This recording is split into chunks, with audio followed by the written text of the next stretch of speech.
Blind with a Vision, where we always have a vision. All right, ready to share my video. And in English, I just finished a video and for my Spanish speaking friends. So I'm ready. Not sure if anyone is going to be joining here, but this is Anna here in Southern California from the Blind with a Vision YouTube channel. This very simple YouTube channel where we always share the blind vision. Yeah, we don't have the sight. However, we have the vision. That vision that keep us help us the blind to continue moving forward and always moving beyond limitations, always moving beyond adversities. And today I'm going to be sharing with you guys about what happened to the new guide dog that I got from Guides of America, guide dog Aiko. A beautiful, beautiful guide dog. And I'll share with you what happened on December 25th. On Christmas Day, was sharing this what happened in Spanish, and I have to say that it's I have all these negative feelings about it. It was a horrible experience, and I want to share with you. If you happen to be someone that click on this video, dreaming here that someone clicks on my videos. My name is Anna. I am diagnosed with retinitis pigmentosa. I only have light perception. I don't even see shadows anymore. I was diagnosed with RP when I was 19, and I've been a guide dog user for many years. I already had 3 guide dogs. My first guide dog was Neely, a yellow Labrador, who was a beautiful, beautiful dog. He was totally white. Was from the San Rafael campus here in Guides for the Blind in Northern California. And Neely and I did amazing things. I graduated with Neely. He walked me through my bachelor's degree graduation. We were part of the Rose Bowl parade. We went to work. We were the first guide team working for Walt Disney. We were in the newspaper. We had interviews. We went to class. We went to work. We went everywhere, right? And then he got sick and nearly retired. And later on, I went back to Guides for the Blind. This time, I went to the Oregon campus because I wanted to be close to Neely. He was adopted by this family that had a kid with autism. And Arjen was a golden Labrador, beautiful, huge Labrador.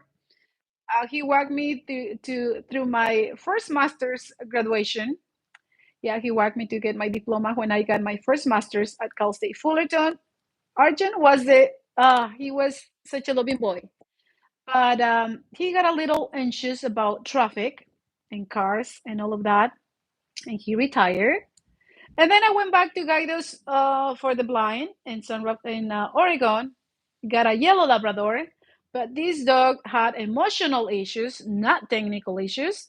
And he decided that he wanted to go and chase a guy who was walking 6 regular dogs. When we were crossing the street, the instructor had to hold me from my shirt, pull me back, and I came home without a guide dog. I later on heard that schools make these big mistakes. They actually kept the dog in the program, gave it to another blind person who went through the same thing, went back home without a guide dog, right? I'm sharing this for a reason. Then I went into the whole research mode of researching different schools and looking for a school that actually was was offering the traditional guide dog training. What do I mean by that? Yeah, I look for one of those schools who wouldn't be using food reward, because this is what I noticed about this guy though. We would just, when I went for the third time to Guides for the Blind, I didn't think the food reward was necessary, but I understand that this was done to, I guess, not to train the guides the harsh way that they were doing before. Totally. So I message a lot of guide dog users in the United States. Having my YouTube channel, I get a lot of messages from a lot of blind people in the United States, from other countries now. And they always ask about my guide dogs. Is Guide Dogs for the Blind a good school? I mean, I had a great experience with Guide Dogs for the Blind as well with Guide Dogs of America when I got Capri. So I go like, okay, Guide Dogs of America went there in 2013, got Capri, and she was almost the perfect guide dog. Capri was with me for 10 years. She was a great guide dog from day one, even, day one when I got Capri. She was almost the perfect guide dog. We did many, many, many things. Capri walked me to get my diploma when I got my second master's degree at Cal State Fullerton. She went with me to every single class. We traveled out of the country. She did amazing, amazing guide dog work in other country that was not the environment that she was used to. She did great. She was so careful. We did so many things. We went to work, we went to school, we went to Disney a lot. I took all my guide dogs to Disney a lot, a lot. I mean, they actually worked for Disney, including Capri, because at some point I went back to Walt Disney to work there, and Capri did great. And whew, she passed away, and it's one of the most horrible experiences when you are a guide dog user when they die, right? So I reply at Guidos America. I asked for a golden retriever cross, just like Capri. Asked for a female. It was important for me to get a female. Didn't care about the color. And at some point, it was just taking a long time. And I call. I'm not one of those graduates who is just kissing ass with these schools. I keep my distance. I call whenever I have to call, and it's a quick call. Don't mingle and become buddy with the instructors, or have these guide dog staff members part of my Facebook. I mean, they see what I do on my Blind with a Vision, because I know social media person follows me there, and he has given a like to my stuff, right? But I'm not someone that is just calling and mingling and whatever. At some point I did went with one of the volunteers to those match whatever, do a presentation. And I know those people who give donations to guide those, they just, I believe they call them match something about whatever. They give donations, and they all gave whatever percentage to Guidos of America when I went and did a presentation with Capri, right?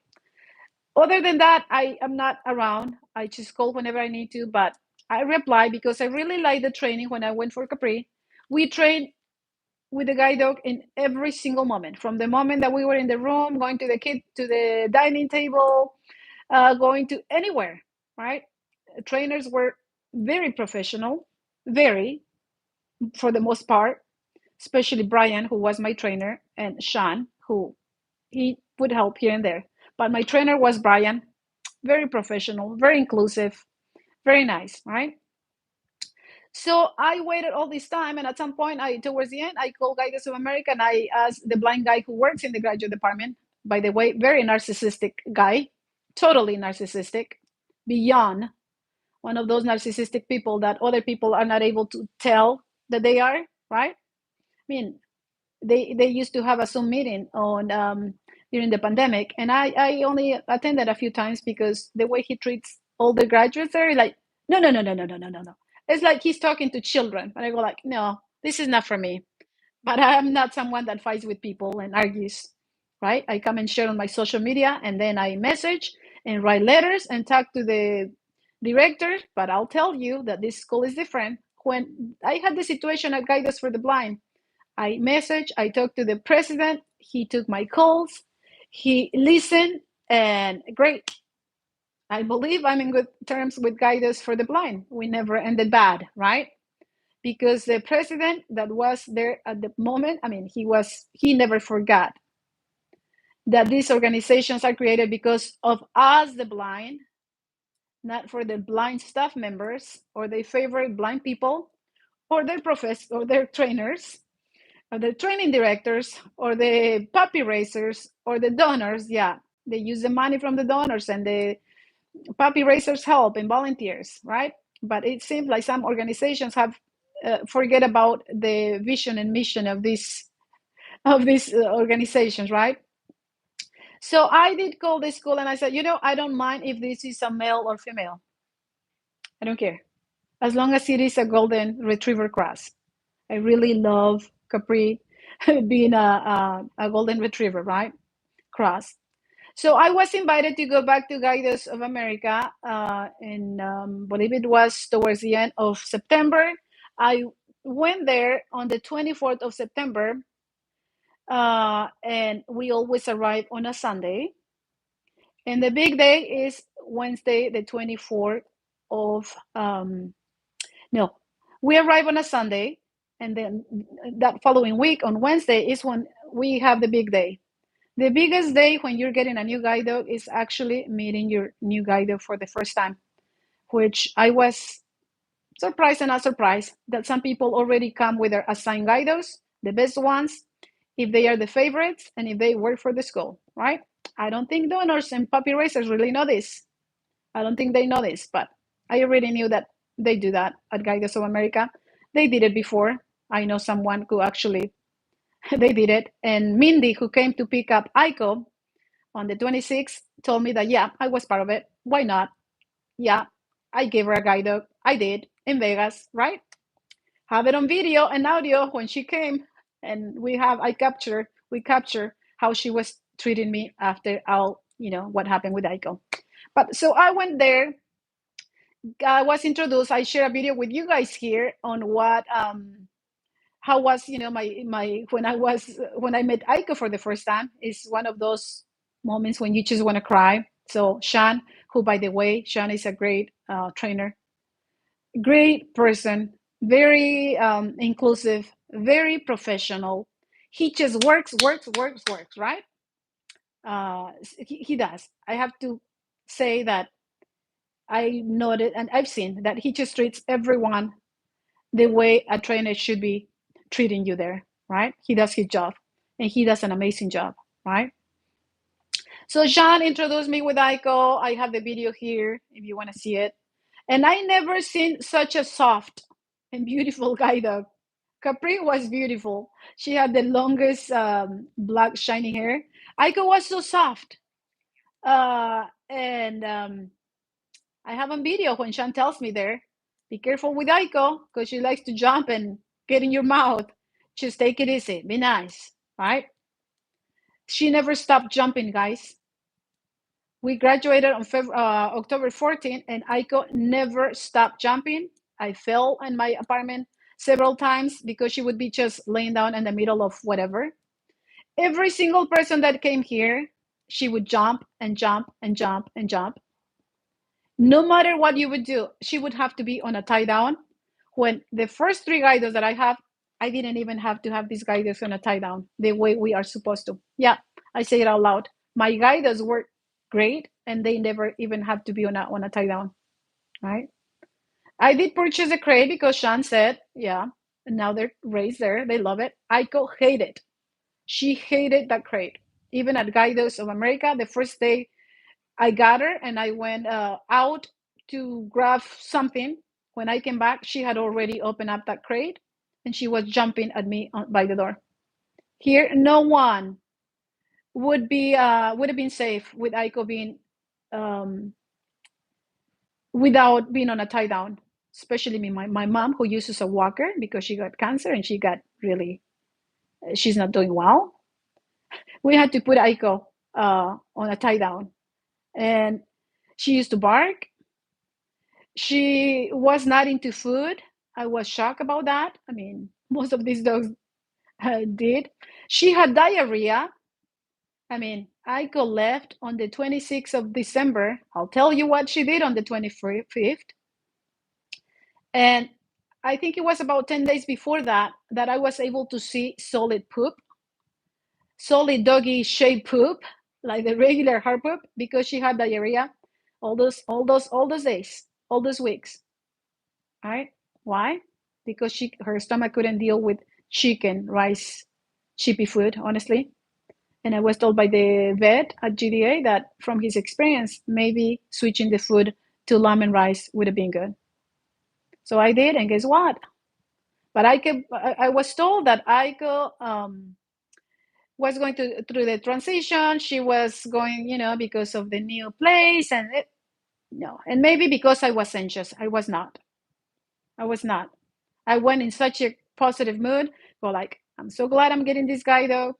And the guide dog was so fast that she ran and ran and ran and ran and jumped. She was always distracted with dogs. Always. I mean, she would jump and bark. Very well behaved guide dog in buildings, and but she just ran. I was running everywhere. Right? I'm going to stop here and tell you what she did. I'm going to check and see if anyone is here. Okay. Okay. Hello, you guys. Hi. I'm reading. I hear Trevor, who always comes and to tell me if I'm actually center. Thank you so much, Trevor. Thank you for letting me know. Aaron Rojas dice he doesn't understand. I actually, Rojas, hice este video en español. Aquí lo tengo en mi canal, por si quieres saber. Sí, es para los inglés. It is for English. Hi, Margie. Hi, Margie. Hi, Aaron. All right. So when they gave me Aiko, guys, I know that I share a lot of stuff here on my simple YouTube channel, and it sounds like I'm complaining, but no, this is the location, the space for me to talk about those things, for us to talk about those things that nobody else wants to talk about. They believe that because they don't talk about it, it's not happening, right? So when they gave me Aiko, she was extremely, extremely fast, running, and I was surprised to actually found out that I'm actually pretty fast. I mean, comparing from 2013 when I got Capri, I was pretty fast, I have to say, even one of the fastest in the class, right? But I don't want to be running down the street and fall and break my whole body, right? I don't. And then a dog that is also always distracted. She was not into food. She was not, I love that. But she was just running, right? And 4 days before graduation, she got diarrhea.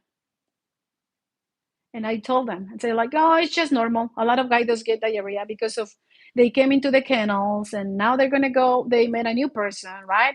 It's probably gonna go away. So the day graduation day, she got really bad, like total liquid diarrhea. So they gave her medication, and I got home, and I had to put probiotics in her food every single day. I called the school. No, she's fine. She's gonna get better. Just buy pumpkin. Guido's diarrhea go away with pumpkin. Just mix pumpkin. I did nothing. I call again, nothing. I'm getting an attitude. They don't want to give me an appointment. Have to say that I called my trainer, and he did help. So they gave me an appointment, did exams. Vet called me, said, switch the food. So I switched the food. It's more expensive. I don't mind. By the when Aiko got here, I spent $1,000 right away with Aiko. $1,000 plus whatever I spent over there. Got her like almost $200 of toys and stuff because that's what I do with my guidos. I love my guidos. I love dogs overall, right?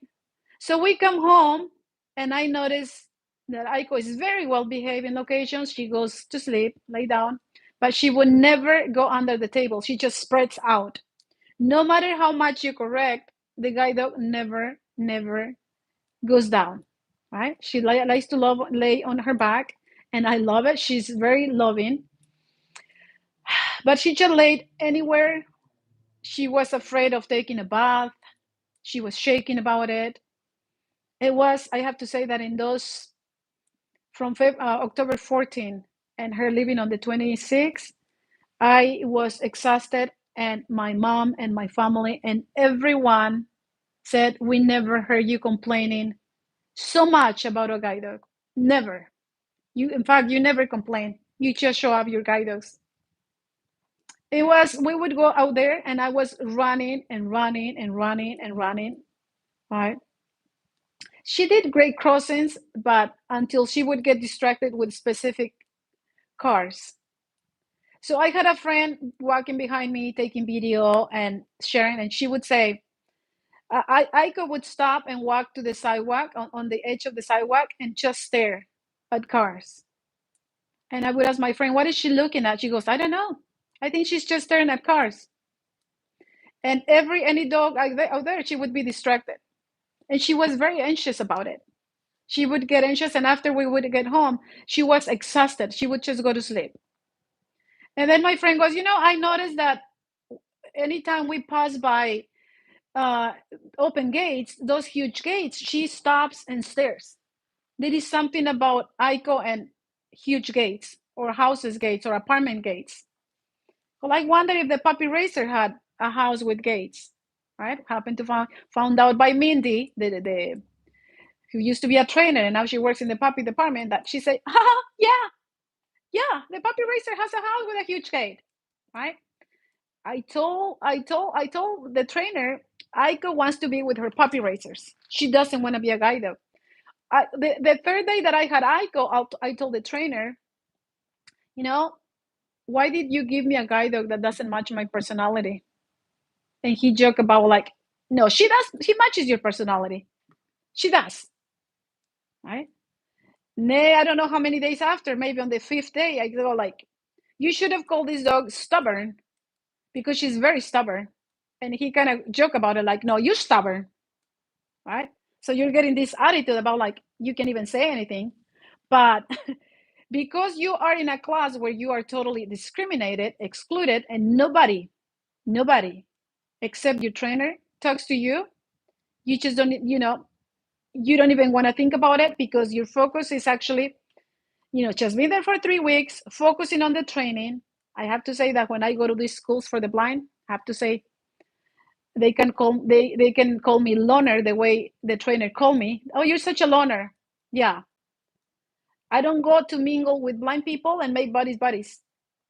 No. Or just do what they do, tapping on the tables and singing, ha, and being stupid and listening to the time. I go like, no, I came here to get a guide dog, go to have my dinner, my meal, whatever. Go and do whatever I have to do and go to my room. That's it. Go to the lecture. Yeah. Come out on time to go to the training. I'm not one of those blind people that they just want to be the little center piece of attention, right? Like I noticed there, which is typical with us the blind, right? I don't come to complain because I'm not a preschool kid. I'm already an adult. I'm grateful because I got Capri and I got all my other guiders, right? I didn't have to pay a single penny. But when you're being excluded and just um, having retaliation from the blind person that works there and the favorite blind people person there, right? And finding out that those people already came with a guide dog, one of the best guide dogs, and they were asked to just pretend that they didn't know which guide dog they were getting. And there we are, the other blind people thinking like, oh, we're all excited. We want to know who the guide dog is. But no, these people already come with a guide dog. And I already knew that happens at Guides of America. And I'm sure it happens in other locations, right? No, that was not even the issue. The issue is that I that I came with a guide dog that was not my match, but I want to give it a try. I want to, thinking like, okay, maybe I shouldn't be negative. I mean, the way I've been treated here. I mean, listen to what the training director told me like 2 days before graduation. I'm getting off the bus, you know, focusing on doing, practicing how to get off of a bus. And they're watching us going to, up the curve, finding the main entrance to the dorms. And she goes, hey, you, huh? Oh, what's your name? Do you guys really think that she didn't know my name when I'm in the class with these 7 blind people?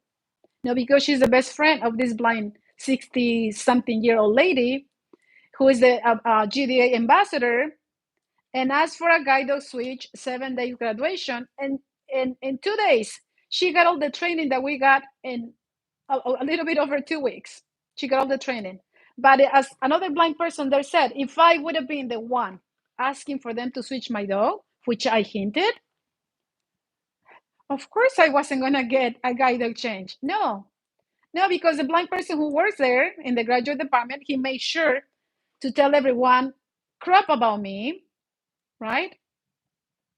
Even the African American lady in the kitchen, she would, when no one saw, would see that, she retaliated against me. She wouldn't clean my room. She wouldn't put towels. She wouldn't put their toilet paper, right? I had to ask for toilet paper, right? Sean would have to come and bring toilet paper to my room, and he was really nice about it, but never did anything about it.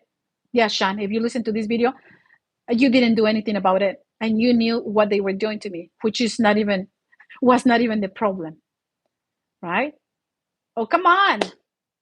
For the training director and this blind person, like when we're standing to go to training and waiting to go in the bus, and they're just talking and chatting and dancing, and go like, oh, do you guys want us to sing karaoke? Oh, can I go to my dorm to bring my phone and bring my microphone? And there was a blind lady to bring her microphone, and the other one, and they're singing in front, and we're just waiting to go in the bus. Are you kidding me? How unprofessional could you be?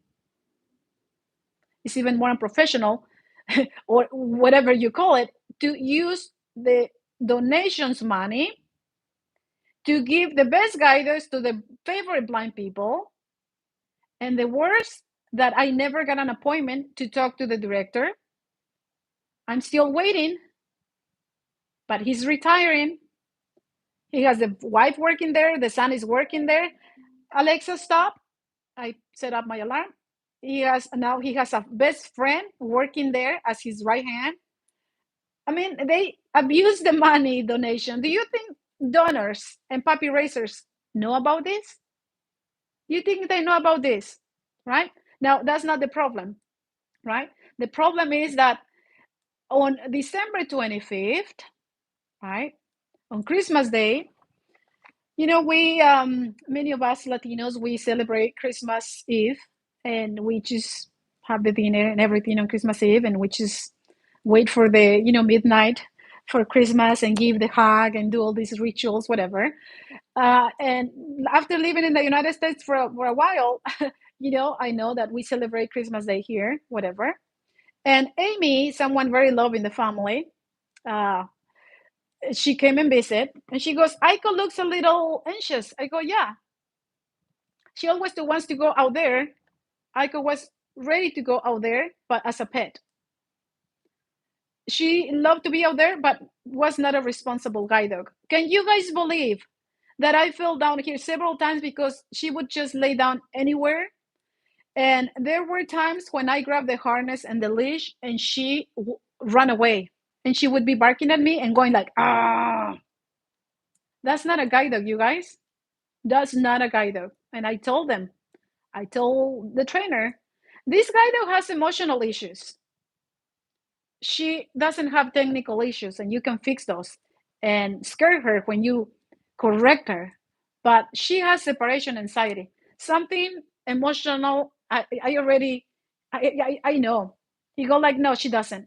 She just have to give her time. Of course, I wanted to give her time, but I says in the beginning, why did you mismatch me? Right? So on December 25th, Amy comes here around 6, and she goes, do you want to go to Dennis? We laugh about going to Dennis on Christmas Day, right? Uh, and we walk in Dennis. Aiko was a really good guy though. She's spread out there. We leave Dennis at 8:35. There was a lot of people, right? Parking was full. And we were just laughing about like, oh, these people are eating at Dennis, whatever, right? So Amy parked a little bit far away from the entrance, and in front of her was the kind of the grass towards, I guess, the sidewalk. I'm not sure about that. I believe it's because it was facing this street that I know. So I always carry my small backpack. I put in my Bluetooth keyboard, my extra iPhone that I carry to videotape, my AirPods, my charger, my everything. I put everything there, my ID came, and Amy goes like, oh, don't work this guy though, because she doesn't really work well. You're just running and you're bumping your shoulder and bumping everywhere, right? So I call that, I give her my small backpack, and we get to the car. She opens the door for me as always. She opens the door. She's standing on by the car, opening up the door, standing on my right. I reach down, take off the harness, give her the harness because she always puts it in the back. By the way, this dog was never trained to ride in the back, never. And I would say that even if guides are not allowed to ride in a car, like on the seat, this is your personal car, these guides have to be introduced to know how to ride on the seat. Guido Aiko didn't know that. We had practiced that towards the end of November when we went to see the Christmas lights. Of course not. I had to just be there with her because she didn't even know. She didn't know how to do a lot of stuff. And you're gonna tell me, yeah, Anna, but guides are not allowed on seats. Yeah. Am I gonna go to Vegas on my, family car? And is the guide gonna be in that for 7 hours on the floor, all squished there, the way they're trying to ride? I don't think so. I'm gonna put my guide dog on the seat with one of those things that I always get from Amazon to cover the seat and the hair doesn't go through, right? The puppy racers could have done that. So I take off the harness, give it to Amy, and the guide dog, as soon as I take the harness, she runs in between us and squeezes and goes to the grass. And Amy go like, what are you doing? Well, she just ran, and I go get her. We thought she was going to pee, honestly. So she starts running, and she go like, she's running, and then we're like, let's go, get her. I got so anxious about it, you guys, just talking about it. So I hear Amy closing the car, now locking the car, closing the car. Now I'm pretty sure she had put my purse in there. So we start running in the parking lot and go like, you're not gonna be able to do it with me. Just run, go get her. So she runs, and I have to say, guys, that I got very disoriented. I didn't know where Amy's car was. Right? This is about, I don't know, 8:40 p.m. Not the most unsafe place, but not safe nowadays, right? So I find myself not knowing where the car is. I'm like so worried about Amy having to chase Aiko, and I didn't think we were gonna be able to see Aiko again. Because this guy does, even if she was running at some point, she would stop. These guidos they just trust humans. Someone could have taken Aiko. She's so beautiful, soft. She feels like a stuffed animal to me. She's so gorgeous, right? So I thought like she was gonna be run over by a car. She was gonna get lost. Someone's gonna get her. My I feel horrible just thinking how much Amy was suffering, and I'm thinking about Amy's car. Someone was gonna take her car. I don't have my phone. I don't have my cane. I don't have, I mean, there is no people. I mean, there are many cars. So at some point, I mean, it felt like it was a long time, but it must have been, I don't know, seconds, a minute. When I hear someone getting off from a car far away, and I go like, "Excuse me," you know, my guy, and I hear a girl saying like, "Yeah, we saw what happened," and they took off, following Amy and Aiko, I guess. I didn't know it was two girls, and it was another lady who was leaving Denny's. Sorry, I'm thinking about Coco's restaurant, Denny's, and she went food, and she also went and followed Aiko. She crossed the street, you guys. She crossed the streets, and to make the long story short, she made it all the way to a freeway entrance, and she was almost hit by a car. Amy says that the only reason why Aiko she would stop, sniff, pee, and then she would run. The lady had food from Denny's, and she had bacon, and she would offer bacon, throw it. Aiko was not food driven, and that's the first thing that I was told I told the trainer the first day. I go like, I mean, I'm getting she's not one of the dogs that is waiting for breakfast in the morning, or wouldn't even mind. I mean, she would eat, but every single guide dog, most of us the blind have, the guide dog is already waiting for the food. This dog didn't. So she didn't even care about the bacon. And she would just keep running. The only reason why I could stop, Amy believes, is because a car that was coming out of the freeway almost hit her. And these people, I don't even know if they were male, female. The only reason why they they saw Aiko is because Aiko is pretty white. And then all these cars start stopping, cars that were going into the freeway. And that's when they actually, the older lady, from what I hear, Amy was crying and crying. Guys, it was painful just picturing Amy. Amy is in her late 20s. Just picturing Amy suffering about it. It was painful for me. Standing over there in a parking lot. I'll tell you what happened when I was there in the parking lot. And she says that that's when Aiko stopped.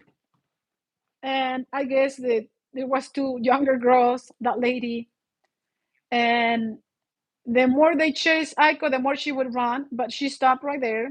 And the lady said, okay, she's there. Let's approach her slowly. And we're just going to, kind of go, all of us going to be around her, two on each side. They did it. And honestly, it was, I just thinking about it and talking about it makes me very, I want to cry about it. I do. I'm going to stop right here to kind of give myself a little second to kind of process and tell you what I did over there. Okay. Mm, Let me see if I can. Hi, Aaron. Let me see.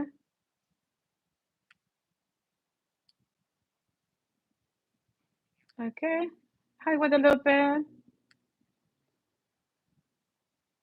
Hi, Guadalupe. Gracias por ser mi fan. She said Guadalupe is my fan. Thank you for being my fan.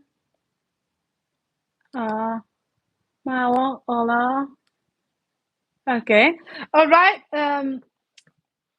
There are no comments, or so I guess you guys hope you're listening to my story, real story. So when I found myself in the parking lot, right, I was not even far away from the car.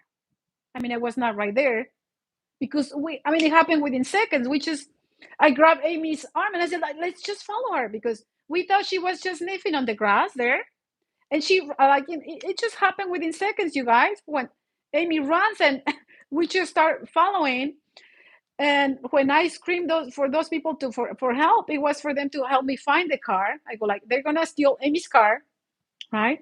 Whatever. A lot of things were happening, going through my mind, and I just, I just kept thinking that I never even thought that Aiko would be hit by a car. In my mind, she was gonna be taken away. We would never see her again, and I was just thinking about how much Amy loves dogs and how she just felt running and seeing her crossing streets. Right? We now, she doesn't even want to hear the name Aiko. She go like, please don't, because Capri would have never done that. Capri used to walk with me when she retired at the park without leash, and she would just be healing. And if I would say, okay, Capri, bye, she would just run to catch up with me. Right? Never did that when she was working, but she would just follow us and follow us, and all of my guides did that. So when I was in the parking lot, you guys, and these people left, it was those two girls, and I guess another lady, her, and they just, thanks God, they actually helped Amy. I start walking, and I go like, oh, at some point I stop. I go like, maybe I'm getting away from the car. You know how horrible it is to be blind and having to do those, going through that situation, right?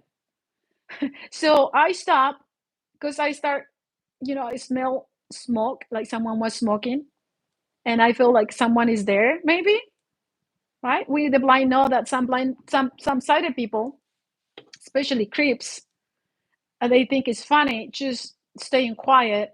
Even if you say hi, they will not respond. They want to see what you're gonna do, right? And it's dangerous. It's very dangerous because right after Capri retired, we're walking out there, and there was a guy who stopped, and he was grabbing me to take me in his car, but I already, like, right away have the Be My Eyes people on the phone, and he just ran away. So I was afraid about something like that. So I hear someone far away, someone talking, and I scream for help. And it was a lady, and she told some large group of people, "Go ahead, get the food. I'll be right there." And I go, I'm actually totally blind, this and that. And oh my guide dog ran away, and someone went to chase her, and I don't know where the car is, and it was open. She go like, oh, it's over there. I mean, after I start walking, I was not very, very close to the car. And she goes, how? I mean, why did your guide dog run away? She goes, no, that's not a guide dog. That's not a guide dog, or it's not very well trained. I go, well, I don't think 5 months or 5.5 months of training is enough, honestly, because by when I found out when she got to the school and when she graduated, it was not a lot of training. My parents now say, like, Anna, we never heard you complaining so much about a guide dog and seeing you like run and run and run and run. You're going to break your body. You're going to break your hips. You're going to break your leg. Just, I mean, I would just have to just, okay, hold on to someone, right? I work the guide dog a lot, but when this lady, she goes, thank you so much. I'm getting in the car. She goes like, no, I'm not leaving you alone. I'm not. She goes, I live across the street and this location it's not safe. Last year on Christmas Eve, we also came to Dennis and they stole 5 cars from from the parking lot across the street from Dennis, and I'm not leaving you here. I don't know how long because I never checked the time, you guys. I don't know how long passed by when Amy comes crying with Aiko, all quiet. I have to say that I feel really bad about Aiko because she's a lovely and loving dog. She is.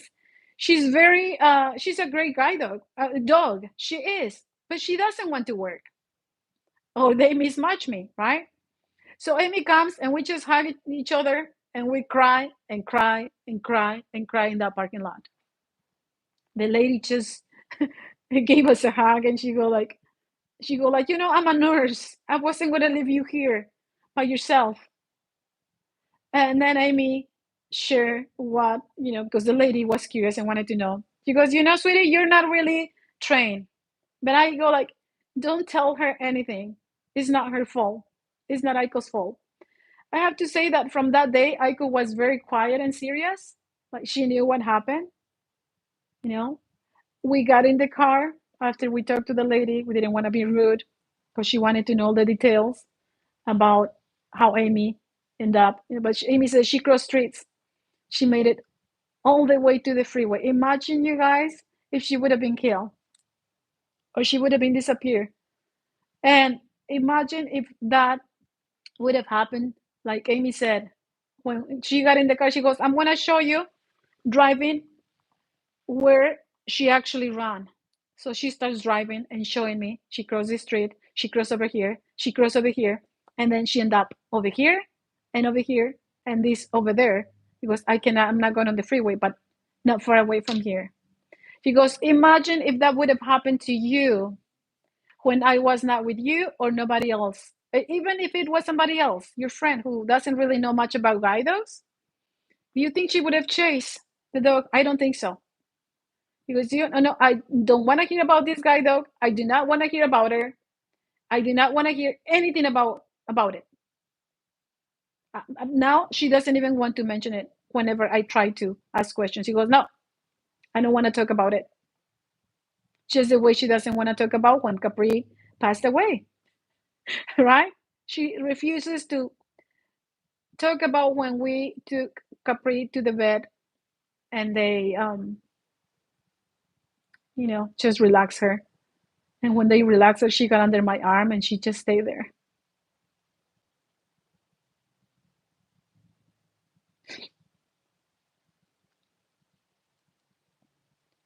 I have to say that I feel so bad for Aiko. She doesn't want to be a guide dog. So we came home and I took her to the restroom. I gave her water. She didn't like to drink water. She didn't. The vet said it was okay, that some dogs don't do that. And I put her in the crate. I put her in the crate and she was just quiet. She got breakfast and the following day I called Guide Dogs of America and I asked if they were open and the receptionist said yes. And I asked who are the trainers there. And one of the trainers that was not my trainer, she came to do my home visit, and took me for a walk to see if I had the orientation and mobility to actually be be accepted in the school in the program again. She was there, and she's a beautiful and very, very nice professional person. Very everyone likes her. So I talked to her. She never questioned me the way Mindy did when she came to pick up Aiko. She just listened. She goes, "I'm sorry, Anna. It became a game for Aiko." She probably just, I go like, "No, it was not a game. She was running away. She didn't want to go. I don't know. She missed her family so much, the puppy raisers, that for Mindy to have told me like, yeah, the family, her puppy raisers have a huge gate when you get to the house. That's why probably what she's looking at, right?" So I told her, if I asked if I could take Aiko there the following day or if they could come and pick her up. She goes, "Let me talk to them. Let me find out. I'm not the boss." She goes, "Yeah, can you bring her tomorrow or can we go and pick her up right now?" They came the same day, like around 7 p.m. And they sent Mindy, who used to be a trainer, and now she's in charge of whatever puppy racer contact or keeps in touch with the puppy racers, came. Very rude lady. I have to say that I have it on camera and video uh, without showing her, but it's her. And the way I was treated is crazy, right? Now, I told her that Aiko doesn't want to be a guide, and she go, "You don't know that. You don't know that. I mean, trainers, you guys train these guide dogs, whatever, from Monday to Friday, whatever, 2 hours. But we are the blind are the ones who graduates are the ones that spend 24/7, 365 days with these guide dogs. We're the ones who do everything. We're the ones who go to all those settings. And I have to say that this guy that was not exposed to a lifestyle that I have. Many of us the blind do not belong to the 1%. We do not have all the money and the beautiful, amazing mansion and house that these puppy racers have. And I'm sure that you expose these guides out there. But if you are a blind person like Anna, who goes everywhere, and she's not afraid of going everywhere, you're going to be crossing streets, looking for stores, looking for to go and do your grocery shopping, exploring out there, adventuring out there, taking Uber, taking Lyft, taking your special transportation. And if this dog was just trained to get in a car, get off, to go to an event, but you never expose the guide dog to cross streets and have this lifestyle, then this guide dog is not my match. It was not my match. So I told this lady, this Mindy, not my match. She goes, she goes, "Did you ask for another guide? Another guide? Did you ask for them to switch?" I go, "Well, I told them that this dog didn't match." And you go, "No. Rude, extremely rude and unprofessional. Did you ask yes or not?" I go, "With what with what was experiencing at Guidos, what were you experiencing?" "I was totally discriminated and excluded from the class, initiated by the blind person that works there, total narcissist, who came as a student to get a guide dog, but he was behaving as if he was one of the trainers, and he was not. And I don't kiss people's ass. I don't. I'm not rude. I don't do things to people. If I would have been those 5 people, yeah, it was 7 of us. I say 5 because one of them wasn't. If I would have been one of those 5 people who treated another blind person the way they treated me, and I would have been one of them, and I would have gone home feeling horribly about myself. I have to say that I don't do those things to people, right? When I share in a different video about what happened, right? But one of the things that I'm going to share here and unquestioned is the fact that the president never gave me not even 10 or 15 minutes to share with him what happened in class, right? The fact that I was totally excluded. Picture yourself in a class, right? And you know what? I focus on going and getting my guido, going to the training, whatever. But picture you guys, right? Aaron here is a guido user. Picture that you go there to 3-week training and no one talks to you at all. No one, except your trainer, which was good enough, fair enough, because he's very professional and he just does an amazing job. Because I have to, I recognize the virtues and qualities and the job of whoever, but I also say out loud those who didn't, right? This training director, totally unprofessional, totally, right? And it's interesting how humans hear something from others and they also go along with it. I mean, for the other trainer who until the end asked me like, is there anything I can do for you? Like 2 days before graduation. Yeah. Do you this is what I mean, Aiko is doing this and this and this and this. 2 days before graduation. And then she's go like, let's sit and talk about it. But before this, I was ignored, right? I was always just sitting on one side and they're all having fun. I don't mind because again, I don't go to school to make friends, right? But from the moment that these three partially low vision people saw me, they didn't like me because a lot of blind people, we are like that. We're haters among each other. That's why we don't advance in the blind community, right? And I don't even care if people don't like me. But the fact that this training director, their favorites was this blind lady, right? Who asked for another guide of 7 days before we graduated, and they switched her guide up, and in 2 days, they they just give her special training in 2 days. Everything we did in 2 weeks, right? But if that would, like one another blind person said, like if you would have, we would have asked for that, Anna. Of course not. They were the favorites, right? Because this training director is buddy. They're best friends with this blind person. They believe everything this blind guy that works there says. Believe me, I told the trainer, believe me that you make a huge mistake by giving this blind person, so much power. You know how many messages I get here on my WhatsApp and on my YouTube channel complaining about this guy that they have not gotten a guide because of him? Now I saw it. I saw it, right? There was a guy who was 78, went blind. I don't know if it was because he went to the Vietnam War.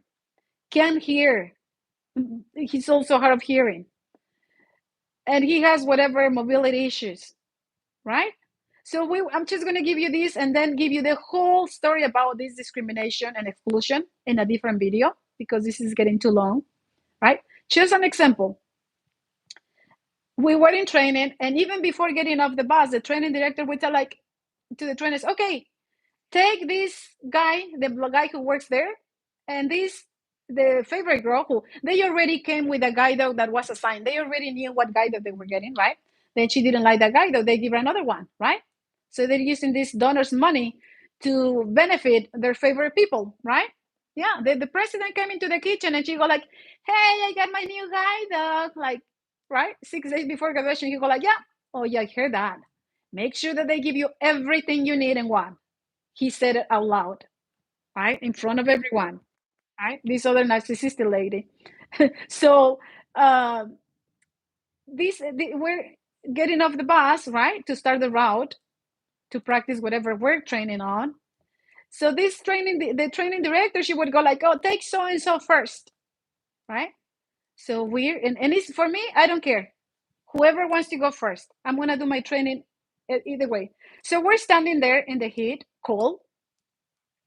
And this older guy, 78, almost 80, who has mobility issues, and no one talk to him, of course, because he's old, right? Right? Of course now he wasn't going to be included either, right? Having a master's in gerontology and the older population being my favorite population, of course, I would talk. He didn't trust me at the beginning, right? Um, and then he would just be sitting there by himself, and I would be sitting by myself on another side, right? So, and all the trainers and everyone and all the other people, they're just mingling there, right? So, I we were standing there with the guy, the last ones, and now the training director, not even knowing what my name was, although I was in the program, right? And of course, their favorite people was always first. Couldn't they have the older guy doing it first? Because when we would arrive to the destination, The favorite people is sitting under the shade with trees, with the drinks, sitting there, giggling and laughing. And whenever the directors, the trainers wouldn't hear, they would just say stupid stuff like children. Like, yeah, we're the favorite one here, right? We are the VI people. Oh, yeah, come on, Rose. Come on, you're one of us. Just so I go like, really? Do I really want to be the favorite one of this institution that they forgot that the most important piece of this whole GDA school is us, the blind? And this president should be ashamed of himself. I message, I email since towards at the beginning of November. I asked for an appointment. I asked for an appointment to talk and share because I disagree with what happened. No, of course, I wasn't going to get an appointment. Guess who the person that called me and messaged was? The training director. Do I really want to comment about how the class went and how what they did with the one that did it? Come on, you guys. The Yvette, the right hand of Russ, did she even reply back on my emails? Of course not. I messaged her the day that Aiko left and shared what happened with Aiko. Did she even say, I'm sorry, Anna, it didn't work for you? No, no, everyone retaliated about, against it. I mean, it was interesting seeing all these puppy racers from, a GDA following me and liking my stuff and being so nice on Facebook and Instagram. After that, all the likes and the comments and disappear. They disappear. It's interesting how we don't really give a person the opportunity, but we assume right away, right? So couldn't they actually give accommodations? And maybe he would get offended because I say this, but he's almost 80, standing there for an hour, whatever.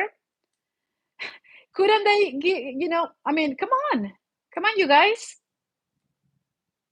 But no, if you're the favorite, you're treated nicely, right? Now, it's interesting that this guy is hard of hearing, totally blind, whatever. He doesn't know how I look. And towards the end, like when we were ready to do the freelancing for the last day, where they just take us to a place, to the mall, and each one of us is supposed to find whatever location and then find the way back with the group. You go like, we're coming back, and you go like, did you buy your cute dresses? And I mean, he learned to, that I would, whenever he couldn't hear a lot of what was going on, he would ask me, what did they say? Of course, you guys know me. Of course, I'm going to tell him, like, they're saying this and this, just to help him. But it was interesting that he can see anything and he's not able to hear, but he go like, did you buy your little cute dresses? Pink? I had pink hair. I have had pink nails. My graduation dress was pink with sparkles, and I love pink. And I mean, these haters, because they can see you and they're ugly and I'm pretty. I have to say, I'm very pretty. Why not? I am pretty in my heart and the way I treat people, because I would never, never do that to other blind people. But that's nothing. That's not important. The important thing is here that the director never gave me an appointment or a meeting so I could share with him about what happened. Nothing. Nothing. But if it would have been, it would have been a donor saying like, "Hey, Ross, I want to get together with you. Have a donation, $100,000."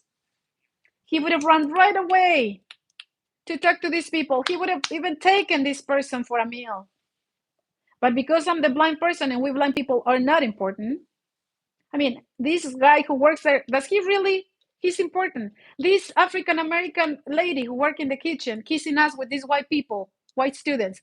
Does she really does she really think she is liked by white people? Really? She's not. Come on. You're not. No. They did the exit interviews, and someone in the class who supposedly I knew, he turned his back on me and he stopped talking to me. Do I really care? I don't, but I noticed. The last day before graduation, his room was next to me. He stops, he goes like, I have to say that I told you I came here to get my guido. I'm neutral. I don't get into people's business. But I have to tell you that I totally disagree. I totally disagree with how you were treated by everyone here. And if he said that out loud, it's because that happened. Let's talk because I'm going to tell you what they were saying. I'm not interested in knowing what they were saying. I'm not a kid anymore. I'm an adult. I don't want to gossip. That's not important. They did it, and that's what matters to me. Aiko didn't make it as a guide dog, and that's what matters to me. Now, what matters is Aiko, and I want to make sure that she's okay, right? If they're going to force her to become a guide dog, and this works, I wouldn't be surprised it's going to go to one of those blind people, graduates, who they don't really work their guide dog. That's why they never hear from these guys, because they don't really work. Or if they go to work, they get on Uber, get off, get into the office, get off from work, get on Uber, go home. Maybe they work around the block, and they always go out with somebody else. They don't do what I do. So they don't really get to know if this guy does actually work the way I did. I know when a guide dog is working. I already have the experience. I might not be a trainer, but come on. That's what is important, not gossiping. Have to say that I blocked this guy. Don't need to talk to those people at all. I don't. I don't need people like that. It's not important. What's important is that I went to get my guide dog. I got my golden retriever cross. Mismatch, right? Now the only thing that I asked this guy, I go like, ask me like, did you already have your exit interview? And he goes, you didn't have yours? We had it 3 days ago. Of course, I didn't have mine, right? I had to ask for that for mine that night, and it was not even the exit interview. I never was asked, how do you feel about, here? Are there things that we can improve? Nothing. Because they know what happened. They knew what happened. And if they think that the little tiny Mexican Anna is not going to talk about it, they're wrong. I'm always going to talk about anything. By the way, I will share with you what happened with Capri's, my experience when I went to get Capri, because I also had a situation when I went to get Capri, and I never share about it, right? And I kind of was sharing during the first week in the cafeteria when we're having lunch, or probably was lunch, because they were asking about my puppy racers. And I mentioned something about what happened with me and Capri when I was there. And this blind guy, you hear him saying out loud, and if they think that I don't know who he was talking to Sean, because, hey, Sean, the trainer, I just want to throw this on your face. I didn't hear a response for John, but I'm sure, we're blind, we're not able to see. But he never stopped the guy. And he would do things like this. He screamed at me. And was coming out of my room. I'm going to start this video by saying that I was coming out of my room. And he was in the lobby with a volunteer, one of those puppy racers who volunteered to stay on the weekend. It was a Sunday. And I did hear when she asked him, did you already know that you were getting this guide dog that you have? She said the name. And he kind of kept quiet because he heard the door when I opened, and then he listened and he goes, yeah, I already knew. There you go. Another girl from Vegas, she already knew. And I told Mindy about it. I go like, she goes, no, well, there you go. You just said that you didn't ask for another guy. I go like, I told Sean that this was not my match, that she was way too fast. He could have, said, you know what, Anna? I don't know if they had another guide dog for me. But of course, I was not, I told this lady, with everything that was happening, do you think I had the courage and actually to just deal with this situation and argue and whatever? Everyone was retaliating, like everyone. And I have to say, Sean, that you never did anything about it. And I understand. That's your job. You have to make sure you keep your job. I totally understand. Believe me. You would bring toilet to my room because a lady didn't even put toilet paper in my room several times. And she didn't even clean the rooms. And I didn't even get my exit interview. Why? Because you guys knew what was happening to me. Right? It's crazy, right? But anyway, I will tell you specifically what happened in a different video, how I was treated, what happened. But it was funny hearing that this guy can't see and can't hear. And how does he know that I have my little pink dresses and my pink hair and my pink shoes? And because these people watch, I mean, that's stupid, that's silly, that's child, we're not in preschool. What is important here now is Aiko, and what Mindy said. She goes, you know what, Anna? Yeah, we can give them guidos that we want to. Yeah, we have favorites. Yeah, we do. And she was being giggling, laughing about it, challenging me here in my house when she came to pick up Aiko. I have it in video. I do. And in my house, I can record as much as I want to. Right? She goes, yeah. And I go, like, I can't believe the lady in Vegas, you actually told me that a month before in one of your Vegas events, you guys just gave her a guide. Yeah, I was there. I'm the one. Why not? And I said, you know what? You came to pick up Aiko. You know, she's ready.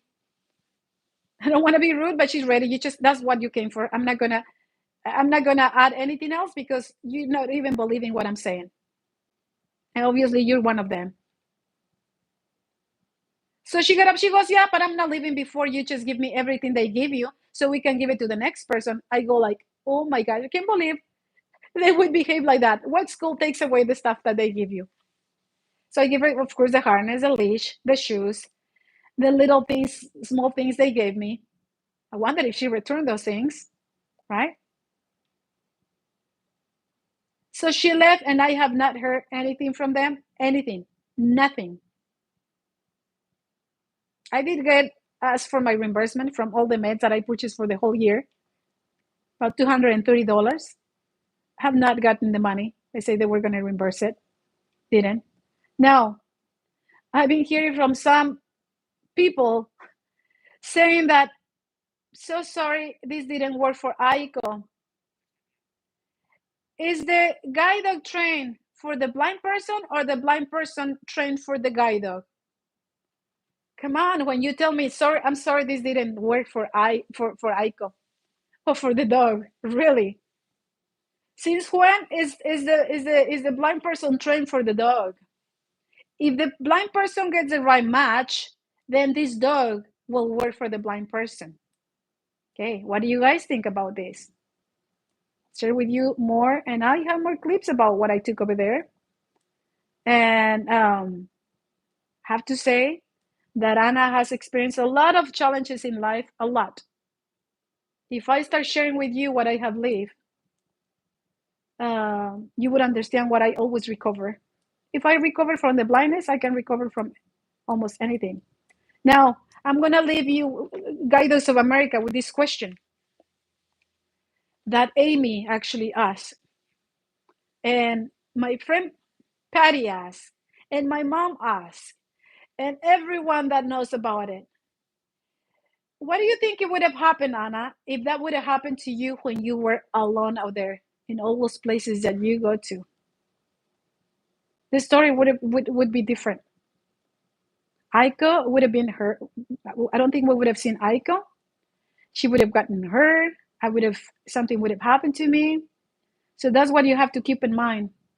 And I want Guidos of America and an organization out there, schools for Guidos. Don't forget that these organizations were created for us the blind, because of the blind person.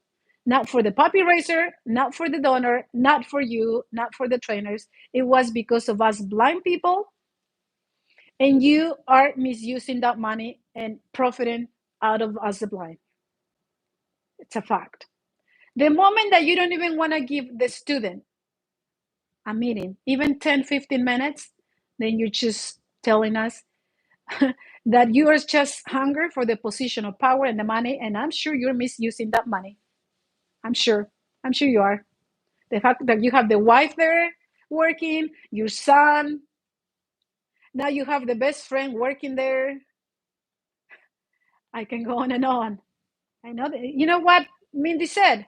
You told me, Mindy. Well, this happens in an institution, doesn't it? Well, I disagree with it.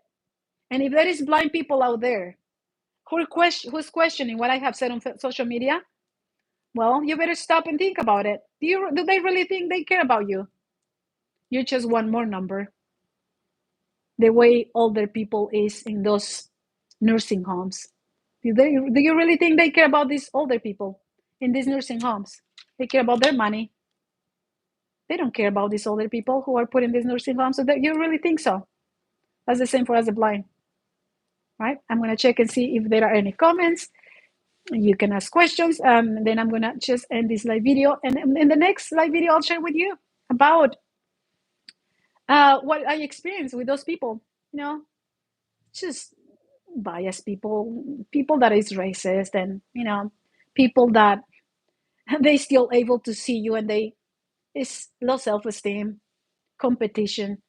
Why would I care if somebody else is prettier than me? I would never care about that, or wouldn't even care if they are smart and I'm not, because right, I wouldn't even have the ability to think that. So these people don't have the ability to actually think that I'm pretty smart, very smart, and it's so pathetic, and you will never be able to understand. But it's like if I was in those people's brain over there, just hearing those two people, how they think. Weird. I know I'm a little crazy when I talk about that, but you would not be able to understand that. I can read people's minds so well. All right, let me see. Let me see. And if anyone has a question, one moment. I'm checking here. Reading here the comments, probably close to the screen.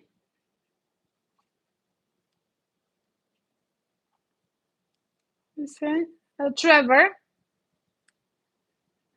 from England, a Love Vision in a Visual World says, it's good that you come here to talk about these issues, and so we know what happens. These organizations, yeah, this organization should know, right. It's a whole issue, Trevor. Love Vision in a Visual. Read the comments, send in this. Yeah, read the message that Trevor says. Sending these dogs back into the program is totally irresponsible. I mean, they don't even care about the safety of the dog and the graduate. They don't. Let me read this.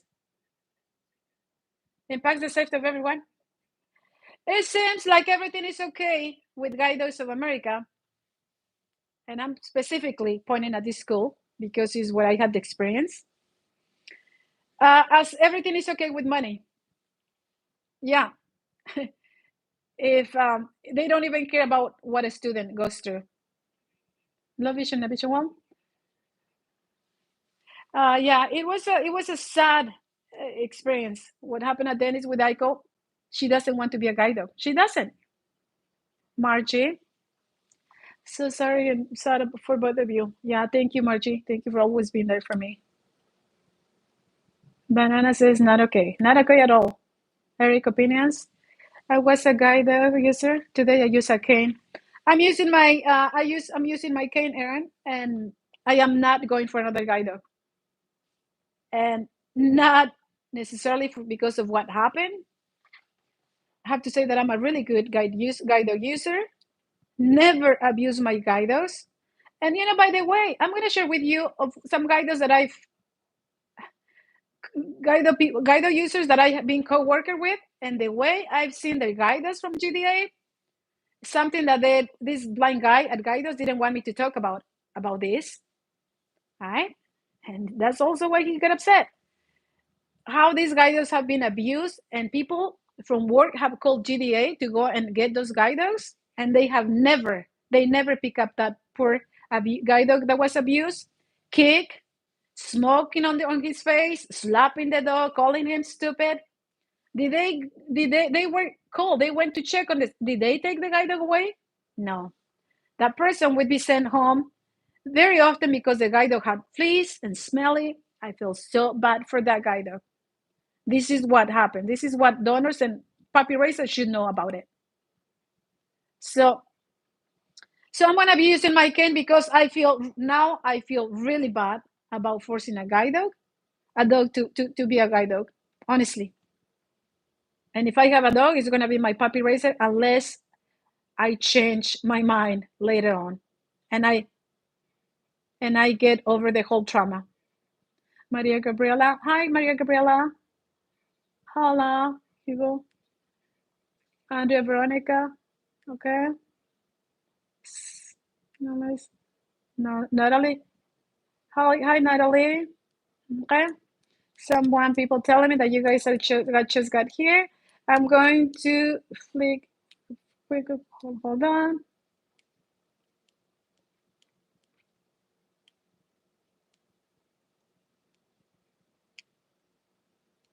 Okay, wow, I've been here for an hour and 13 minutes. I went over the hour.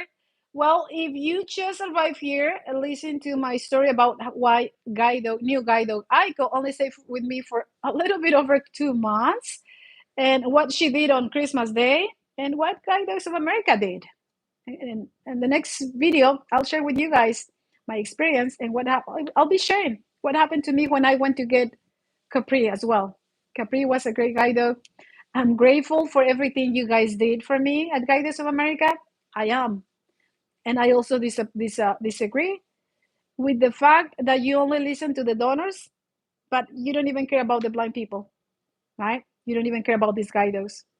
The fact that you allow some guide dog users to abuse these dogs tells me who is running these organizations, right?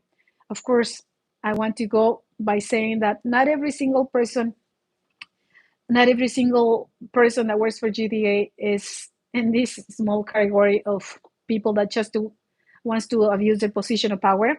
Most people there, they do it for the right reasons, right? All those volunteers who spend hours helping over there and the ones who send the money and whatever. And I understand the feelings and the emotions that are involved and the expectations of puppy raisers, but don't think that this didn't work for the guide dog, because this didn't work for the guide dog user.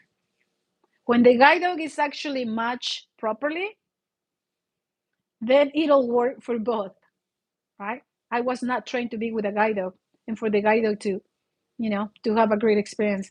We become a team, what I call the dream team, right? So not everyone is included in this, and I'm not every single blind person is like those people over there, narcissistic people. But of course, someone that is narcissistic, they know how to control others, and they appear so nice and kind, right? And not like Anna, who loves to just be herself, genuine, transparent, and just say what it is. And always say, you know what? It's only from Anna's world. I might be wrong, but in this situation, I was not wrong. I am not. If I would have been by myself when I could run away and cross streets and was almost hit by a car at the freeway entrance, the situation would be another, right? I could have been also gotten hurt. And yeah, anyway. Okay, I'm gonna say bye for now. So I'll see you in the next video, and thank you for joining Blind with a Vision, where we always have a vision. If you speak Spanish or you know anyone that speaks Spanish, tell them that I have this video in Spanish as well. Yeah, talk to you soon. Adios. Bye for now.